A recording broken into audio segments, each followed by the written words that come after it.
Why Ghana, why now? As a whole, the Great Return philosophy centers on the idea of the African diaspora playing a role in African development. In particular, it's about the African diaspora recognizing the need to engage with Africa on a business and investment level. We recognize that Africa needs a strategic partner who is aligned with Africa's developmental agenda. And we recognize that we in the diaspora represent the ideal strategic partner because we're emotionally invested in Africa's future. And we recognize that we find ourselves in a unique position where we can balance our own economic interests with the long-term economic interests of Africa. However, we also recognize that our engagement in Africa must be strategic. Africa is made up of a number of countries, all with their own unique set of challenges, opportunities, political and economic environments.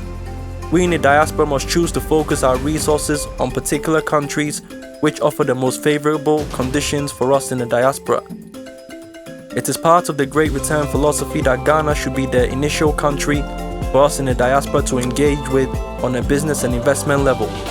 It has a stable democracy, it's known as a peaceful country, it has natural resources and valuable commodities, there is a skilled labor force, it has some of the best infrastructure in all of Africa, the government clearly has a policy of wanting to attract diaspora investment and has been providing support services to the diaspora, and it has the historical significance of being a trendsetter for the rest of Africa. We believe that the most effective strategy for long-term transformational development in Africa is for us to concentrate our resources rather than spread them across the continent as a whole. The reason for this approach is because the continent of Africa faces too many challenges, and each nation faces such significant challenges that can only be addressed in a focused capacity.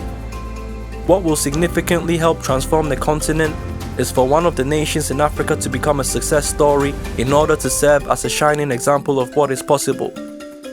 And we believe Ghana is poised to be that shining example. And we believe that Ghana can provide a blueprint that all of other African countries can follow in their own developmental efforts. The people of Africa need to believe in the possibility of African development, and the confidence in Africa's future can only be achieved if we help channel our collective resources to have a transformational impact on a country like Ghana. Ghana already has a strong diaspora population living in the West, and Ghana is the place where the African American population of the diaspora are most familiar with and share sentimental feelings towards as a result of the historical experience of slavery. So there are a lot of reasons why Ghana should be used as the launching pad for further diaspora engagement in Africa.